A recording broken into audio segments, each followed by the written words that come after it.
Hello, everybody. Welcome to my Walking Dead review for episode 5 of season 8, The Big Scary You, or as Gregory calls it, The Unknown. I'm your guy.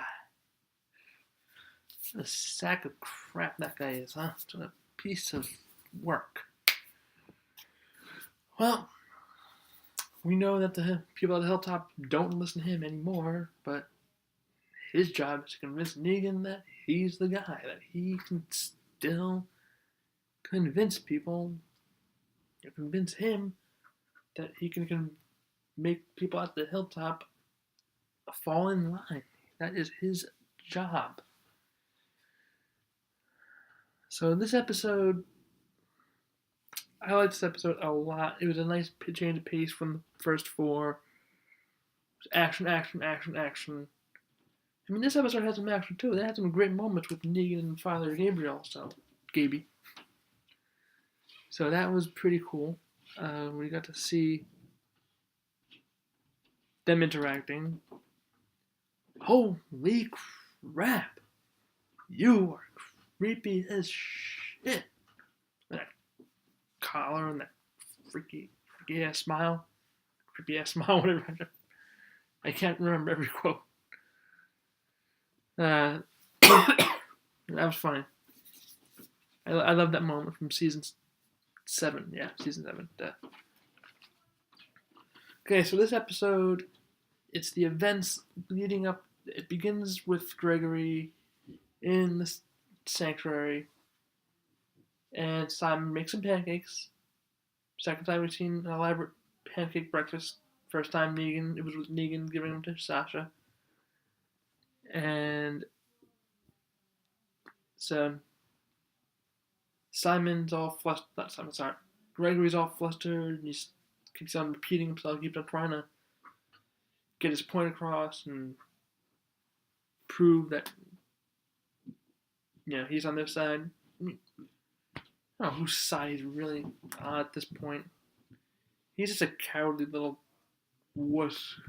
It's really all boils down to at this point. So I have to keep on assuring him that he believes him, etc., etc.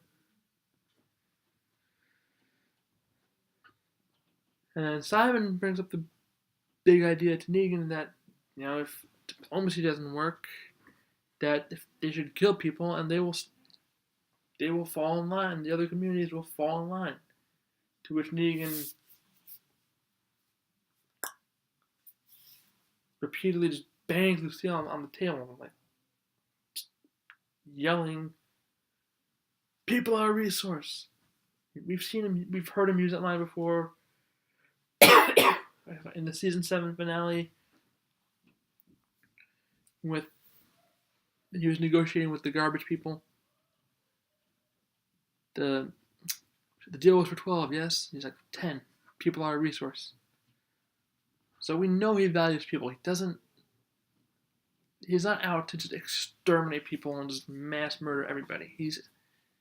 He needs people to work for him. With him, it's all about killing the right people at the right time. Which is why he wants Rick, Maggie, and Ezekiel taken alive, so he can make the proper example out of them at the proper time to the proper people.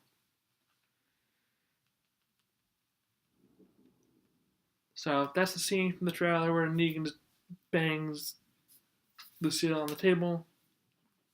That's from this episode. Most of the scenes in the trailers are from the first 4. That's typically how it works. They're from the first few, at least. Really. Then they'll release like a mid-season trailer or something, some kind of promo TV spot or something, in between the first half and second half. Hey, Regina comes up with a brilliant idea. Of course she would. Let's just send the workers out there to die, basically, is basically what she's saying. Eugene disagrees with her, that wouldn't even be enough to accomplish what they need to accomplish.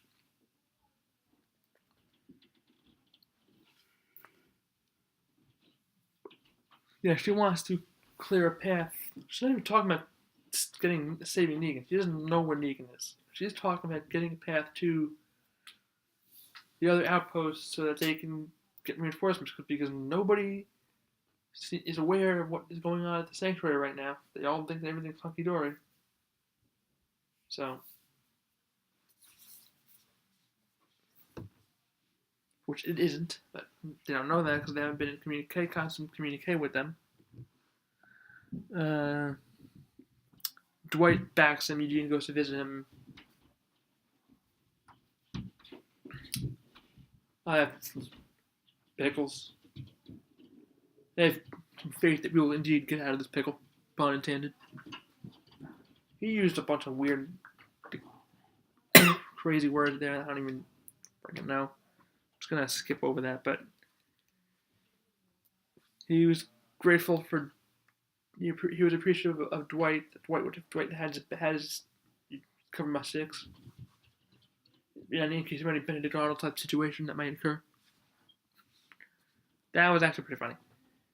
And he discovers Dwight's chest set, which was still wet, which we'll circle back to that later on in the episode, but that is important. Okay, Negan and Gabriel discuss helping people and their strengths and weaknesses. How am I weak? Why am I weak? Things like that. Negan does kind of berate Gabriel for what he did with his congregation, and then does refer to what he did at the satellite station as just more of a strength. Even though he didn't kill some people while they were sleeping, he was just there for it. But the guy he killed was fleeing. He just shot him. Okay, Walker starts to break through. It's only a matter of time. Gabriel is searching for any kind of weakness in Negan's metal armor, his armor, his psyche. Workers that he treat as slaves. Negan butts that. Then he hits the soft spot, the wives. And then he talks about. Negan says, "Oh, they all made the choice." And Gabriel replies, "Was there ever one wife before all this that you told that lie to?" Which obviously is gonna piss Negan off. He did the seal. Give me strength.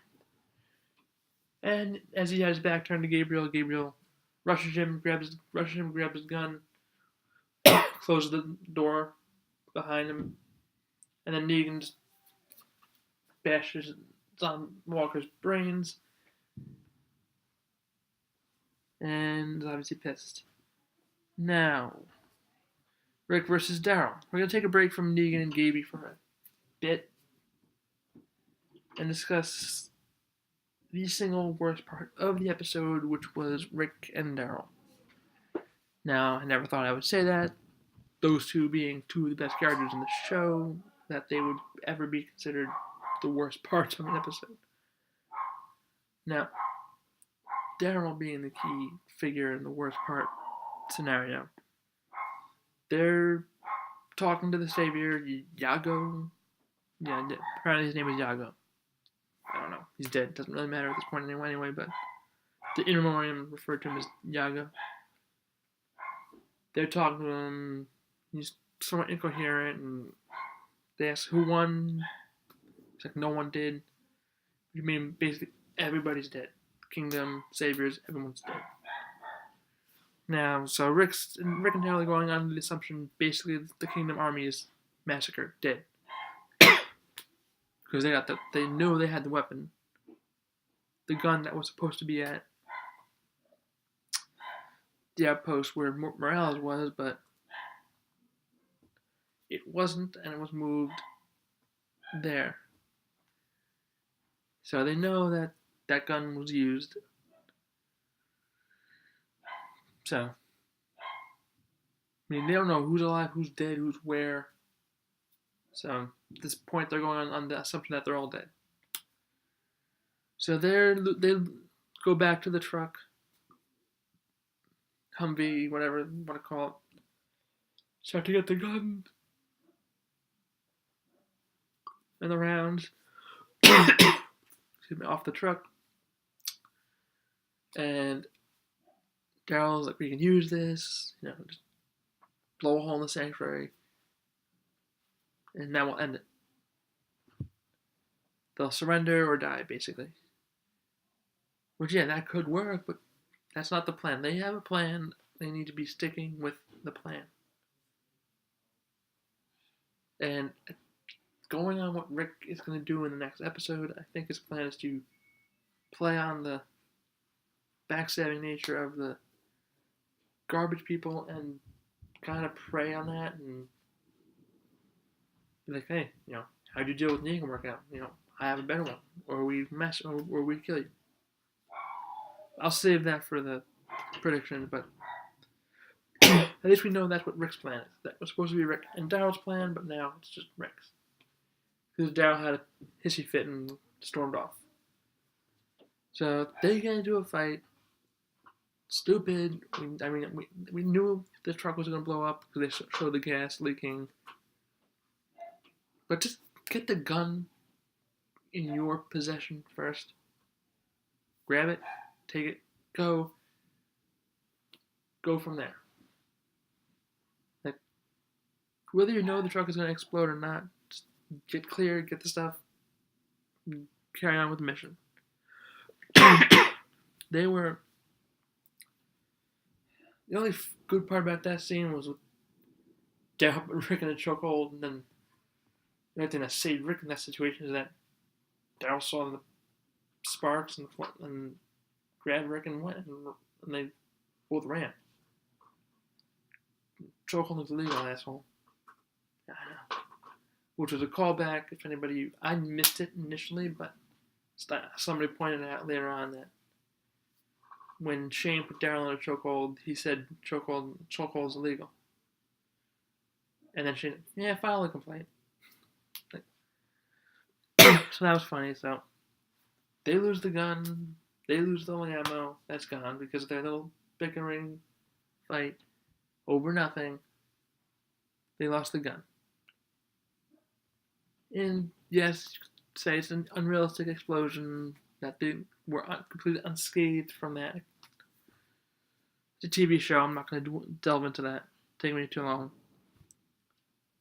So Rick goes off on his own to see those filthy garbage people, and Daryl just goes off on his motorcycle. Who knows where at this point? We know he's talking to Tara in next week's episode, but we don't know where. Okay. Now, this is one of my favorite parts, and this is why Negan was so shook up when Gabriel mentioned his wife, that he lied to his wife. He did. He was cheating on her. And for those of you who don't follow any part of the comics, and this, particularly the Here's Negan storyline, that little backstory about Negan, Negan's backstory like this is not in the comics. I mean, you can infer some things, but it's not in the comics directly. It's only in Here's Negan, which, yes, it is canon to The Walking Dead, but it's still not part of the main comics. It's its own separate thing. But he did have a wife, pre-apocalypse. Her name was Lucille. Hence, Lucille. And he was screwing around behind her back. And then she got sick. Like some kind of cancer. And she died during the apocalypse, and she turned. You could not put her down. So there's a kid, I don't remember his name, who put her down for him. And he did work with kids. He was a gym teacher and ping pong coach. And he would often berate the kids and mess around with them a little bit too much, but his wife did berate him for choosing the sick one over the young one when he left his mistress to come back to her. So that is true. Anybody wondering, he's just lying. No, that was 100% accurate. Everything he said there did happen. I mean, it does make you feel like some bit of sympathy for this man. He doesn't know what's going on. His wife's dying. All of a sudden, she's dead. And then she's not. You hear the moaning, walker noises, and he doesn't know what's going on. He has no earthly idea. She's panic outside. That's horrible. So you do feel for him a little bit there.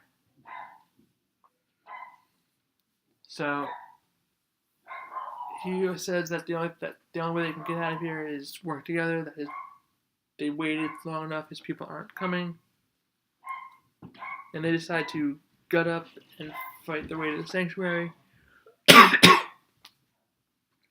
Fighting Gabriel's, I'll come with you if you confess. Blah blah blah blah blah.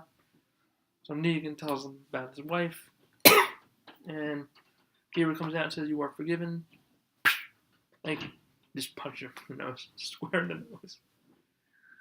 That was funny.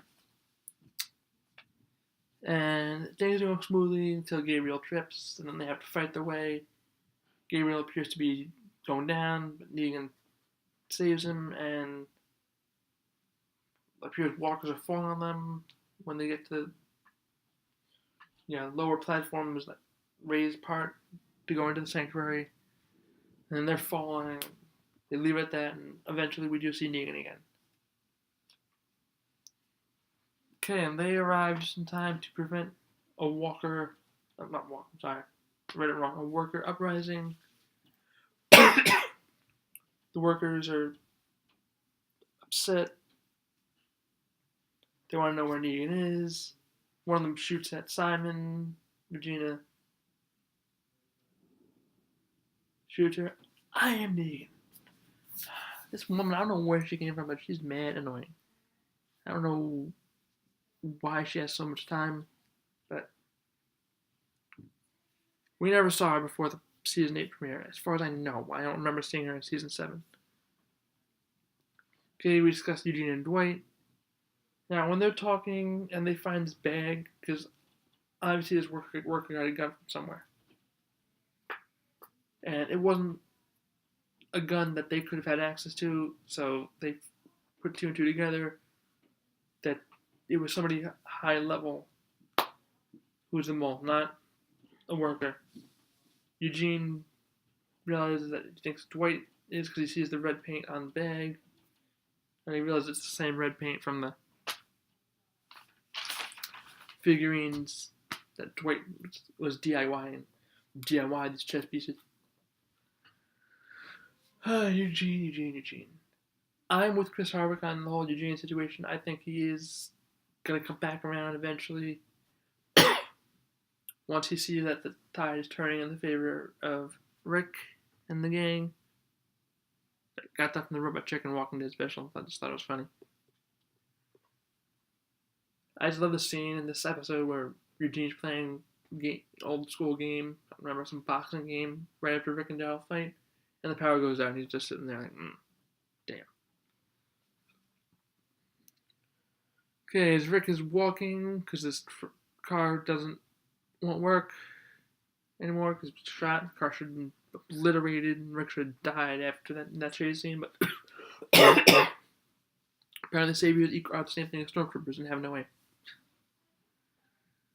He sees a helicopter, which is obviously a season 1 callback when the first episode, and as well as possibly this helicopter was flying in the background in season 7 behind Rick, when he was on top of the garbage heap in the episode New Best Friends. That was a possibility. Negan, love how he walks in. Everybody just kneels and he's like, I wear a leather jacket. I have Lucille. My nutsack is made of steel. So Negan wants to discuss everything that's been going on, how everything happened out there the way it did. Knows there's a mole. Eugene brings a pillow to Gabriel, who Negan instructed his men to take him carefully to number 2, which appears to be a very small cell, and Gabriel is sweating profusely now. I'll get to that in a second. Just want to hit on Eugene. We ate dog together, which must bond us in some form or another forever. Just funny. You gotta love Eugene as much as he's being a coward now. He's all about self-preservation. Whatever's best for him. He doesn't care about other people as much. He did when Abraham was around, but once he saw Abraham killed, he'd kind of slipped back into his old ways. Now everybody's all, Gabriel was bitten. If he had a fever at that point, he would have had to have been bitten a while ago. If he was just bitten in this episode, he would not have had a fever at that point. Unless that scene with Eugene giving him the pillow is way in the future. He was not bitten. I think maybe he's claustrophobic. He's in a tiny little cell. It's hot in there. He's talking about getting Dr. Carson to the hilltop, getting him out of here. Because when Eugene references Carson 2.0, Gabriel puts it together. Okay, now to Walker Kill of the Week. I'm going with Negan and Gabriel's Escape Walkers. Top 5 moments. 5, Rick versus Daryl. I only put that in there because it was big. Because they lost the guns and the Joel Holding callback reference. 4 is Rick seeing the helicopter. 3 is Eugene and Dwight. Eugene realizing Dwight could be the mole, but can't really put it all together yet. 2 is the Negan and Gabriel gutting up, and 1 is a little bit of Negan's backstory. I'm super excited to see more of Negan's backstory in the show, and I hope they give us a little bit more as the seasons go on. I think Negan's going to be around for quite some time, and yeah. So I'm going to give this episode a perfect 10 out of 10. I loved it. I didn't see any mistakes with it, except for Rick and Daryl. I'm not going to be such a hard-ass critic on little things. Hey, I loved it. I loved seeing Negan and Gabriel talking, and different perspective of things from the Savior's point of view, and Negan's backstory. I'm looking forward to episode 6. I'll have my predictions up after this, and I'll see you guys later. Peace out, everyone. Deuces.